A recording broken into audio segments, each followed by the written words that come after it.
Suspect John Gacy. For the John Gacy mass murder trial. John Gacy. Des Plaines, Illinois, near Chicago.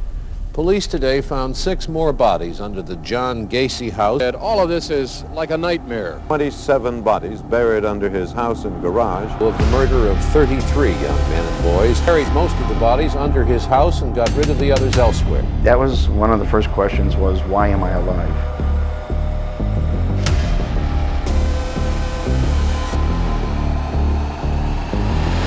No one in Chicago could have imagined the events that occurred at this property in the 1970s. By day, John Wayne Gacy was a respected neighbor, successful businessman, a professional clown, and a huge community partner. By night, he was a murderer, preying on his victims around Chicago. How did Gacy get away with hiding 33 bodies in the crawl space of his house for years? How did police ultimately discover his evil secret? I talked to various people associated with the case about their perspective and why it is still an open wound 40 years later. I did work directly for John Wayne Gacy. Mike Nelson was just 13 at the time John Wayne Gacy approached him and asked him to mow the lawn at the apartment complex Gacy was a maintenance man at, located at 6114 West Miami. Since Mike lived across the street, he took up his offer and worked for John directly until he was 17. The whole time Mike was working for him, he had no idea the gruesome crimes that Gacy was committing and didn't end up finding out until he was 35 years old. Although Mike did not understand what was going on at the time, looking back on it 40 years later, he recalls strange details that he didn't exactly have answers to, including holes being dug around the property and getting filled up at night, as well as a remodeled parking lot that was dug way deeper than it should have. They took out a gravel parking lot to put in a blacktop parking lot.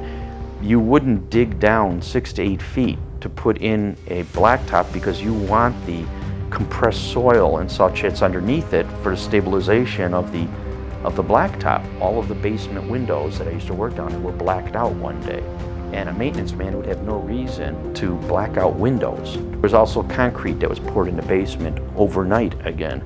And I don't know how deep the concrete is, but there was concrete that was poured down there, and there was no reason for concrete to be poured down there to the best of my knowledge. There were trenches that were dug in the front property. You know, all those things lead to the fact that there's too much suspicion and there's got to be something there. Mike shares with me his feelings when he first found out who John actually was, almost 15 years after he had worked for him. One of the first questions was, why am I alive? And the scariest moment, once I look back years ago at a photo of myself from when I was like 16 years old, and I had the long flowing hair that kind of came over, and it was the thing, you know, and I had a very young face, and when you held it up to all the other people who were missing and or were killed, it fell right in line with why wasn't I one of them. You know, it was a very scary feeling.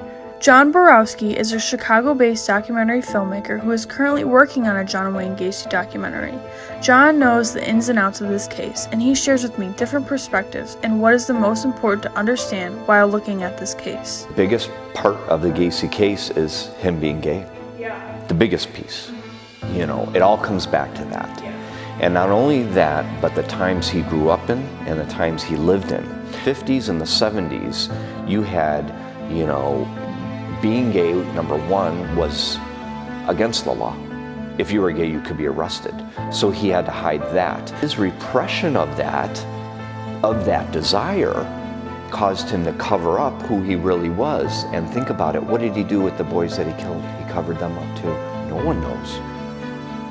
I would tell him that I understand how difficult it was growing up gay, being gay in the 50s, 60s, and 70s. I understand that. And I just wish that he would have found another outlet, you know, or accepted that and embraced that about himself. But I think he was just living a whole different set of lives, and he was brought up rough, and rules didn't matter as time went on, you know. So, what drives a person to that? Who knows, you know?